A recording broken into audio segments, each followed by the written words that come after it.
এই সরকার চাচ্ছে না যারা সিসের কারণে বিভিন্ন দেশ থেকে সমস্যায় আছেন, সরকার উদ্যোগ গ্রহণ করছে না এবং অথরিটিকে সেই বিষয়টিকে সহজভাবে দেখার জন্য বলছে না। তো আমরা সরকারকে বাধ্য করতে চাচ্ছি যে যাতে তারা সহজে নিমিত হতে পারে, সরকার যাতে এই বিষয়ে উদ্যোগ নেয়। পর্তুগালে কোর্ট প্রসেসের মাধ্যমে আইমাতে ফিঙ্গার দেওয়ার পরে আইমা আমাকে নোটিফিকেশন পেপার দিয়ে দেয়। তখন আমাকে বলছে যে সেন্সার ইনফরমেশন সিস্টেমে আমার নামে একটা ইনফরমেশন আছে, ওরা এটা যাচাই করে তারপর আমাকে জানাবে। দেন আমি প্রায় 11 মাস হয়েছে আমি ওয়েট করতেছি, বাট আইমা আমাকে কোনো রেসপন্স করে নাই। हमने हमेशा अपने राइट्स के लिए आवाज़ उठाई है। जिन लोगों के पास डॉक्यूमेंट्स नहीं, हम उनकी हेल्प के लिए आए हैं। हम बताना चाहते हैं पुर्तगाल कम्युनिटीज़ को कि हम लोग क्रिमिनल नहीं हैं, हम वर्क करने वाले लोग हैं, काम करने वाले लोग हैं। আজকে সকালে উড়ে আসলাম লিসবনে সিস ভুক্তভোগীদের কথা আপনাদের সামনে তুলে ধরতে।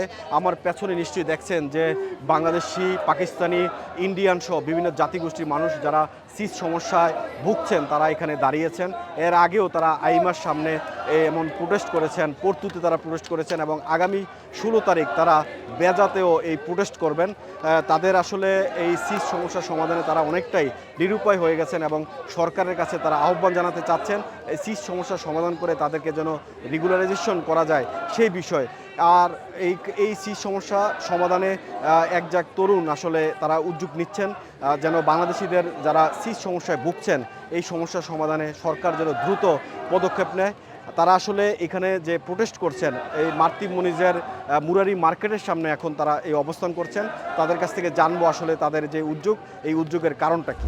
মূলত এই আমাদের প্রতিবাদ সমাবেশ হচ্ছে যে একটা বলা যায় রাজনৈতিক উদ্দেশ্য, কেননা এই সরকার চাচ্ছে না যারা সিসের কারণে বিভিন্ন দেশ থেকে সমস্যায় আছেন, সরকার উদ্যোগ গ্রহণ করছে না এবং অথরিটিকে সেই বিষয়টিকে সহজভাবে দেখার জন্য বলছে না। মূলত এই সমস্যাটা একটা রাজনৈতিক সমস্যা। তো আমরা সরকারকে বাধ্য করতে চাচ্ছি যে এখানে যারা রয়েছে, এখানে যারা আইন অনুযায়ী, এখানে প্রসেস অনুযায়ী পর্তুগালে এসেছে, যাতে তারা সহজে নিমিত হতে পারে, সরকার যাতে এই বিষয়ে উদ্যোগ নেয় এবং অথরিটির সাথে তারা কথা বলে। আমরা এটা স্বীকার করছি যে এটা একটা দেশের নিরাপত্তার বিষয়, বাট এখানে যেই মানুষগুলো এসেছে তারা আইন মোতাবেক এসেছে, সেই আইনে তারা থাকছে, পর্তুগালের আইনকে তারা সম্মান করে আজকে তারা কন্ট্রিবিউশন করছে। সুতরাং আমরা যতক্ষণ না পর্যন্ত সরকার এই বিষয়ে কোনো পদক্ষেপ গ্রহণ না করে ততক্ষণ পর্যন্ত আমাদের এই সমাবেশ চলবে। এটা বলা যাচ্ছে না, এটা এমন হতে পারে পর্তুগালের সব দেশের নাগরিক মিলে 5-10 হাজারও হতে পারে, এটা সম্ভাব্য একটা ধারণা, এর বেশি হতে পারে। এমন সিসটা শুধু পর্তুগালের সমস্যা নয়, বিভিন্ন দেশে এই জিনিসটা হচ্ছে। বিশেষ করে পর্তুগাল যেহেতু এখন ইমিগ্রেন্ট একটা কান্ট্রি, সেক্ষেত্রে পর্তুগালে এই বিষয়টা একটু বড় করে দেখা হচ্ছে। এই সিসটা ইউরোপের বিভিন্ন দেশে তারা ছিল, যাদের প্রসেসগুলো কমপ্লিট হয়নি বা তারা পর্তুগালে চলে এসছে, তাদেরই মূলত এই সিসটা আসছে। সুতরাং এটার সংখ্যাটা হিসেব করা কঠিন, তবে আমরা চেষ্টা করছি এই বিষয়টা সমাধান। এটাতে শুধু বাংলাদেশই না, বিশ্বের প্রায় 60টিরও বেশি দেশের নাগরিকরা যুক্ত আছে এটার মধ্যে। এটা শুধু বাংলাদেশি না, হয়তো আমরা বাংলাদেশি দেখছি কিন্তু অনেক সময় চেহারা দেখে বোঝা যায় না অভিবাসীদের চেহারা হচ্ছে যে বিভিন্ন রকম। শুধু বাংলাদেশি না, প্রায় 60টিরও বেশি দেশের অভিবাসী আমাদের সাথে যুক্ত হয়েছে। এমনকি আপনারা জানেন এই সলিডারিটি ইমিগ্রান্ট হচ্ছে পর্তুগালের সবচেয়ে বড় একটি অভিবাসীদের সংগঠন, এমনকি ইউরোপের প্রায় 60,000 সদস্য রয়েছে এই সংগঠনটির। সুতরাং এই সংগঠনটি যেহেতু এগিয়ে এসছে, আশা করছি হয়তো আমরা এই সমস্যা সমাধান করতে পারবো।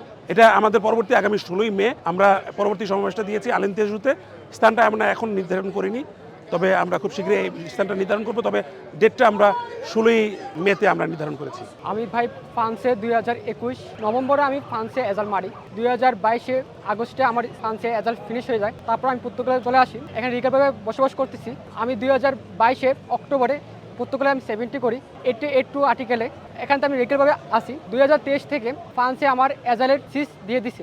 আমি 2024 পর্তুগালে কোর্ট প্রসেসের মাধ্যমে আইমাতে ফিঙ্গার দেওয়ার পরে আইমা আমাকে নোটিফিকেশন পেপার দিয়ে দেয়। তখন আমাকে বলছে যে সেন্সার ইনফরমেশন সিস্টেমে আমার নামে একটা ইনফরমেশন আছে, ওরা এটা যাচাই করে তারপর আমাকে জানাবে বা আমাকে বাসায় চিঠি পাঠাবে। দেন আমি প্রায় 11 মাস হয়েছে আমি ওয়েট করতেছি, বাট আইমা আমাকে কোনো রেসপন্স করে নাই। গত মাসে আমাকে আইমা একটা মেল করে আবার ফিঙ্গার ডাকছে।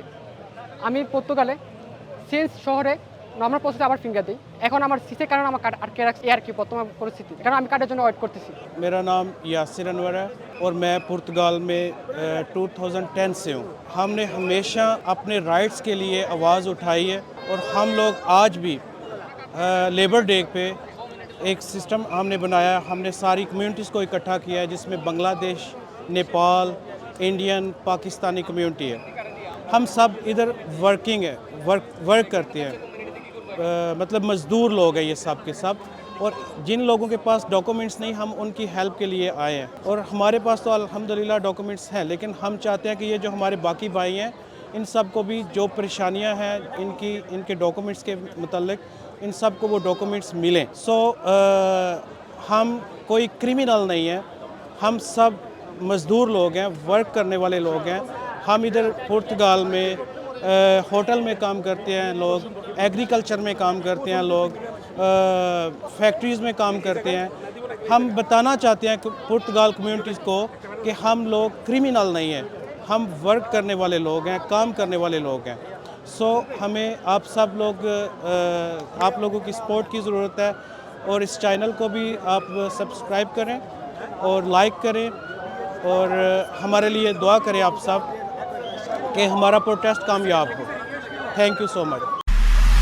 এমআইবি সংবাদ ও সংবাদ সংশ্লিষ্ট অনুষ্ঠান দেখতে ভিজিট করুন www.mibtelevision.tv ও facebook.com/mibtelevision.tv এবং সাবস্ক্রাইব করুন youtube.com/mibtelevision এ।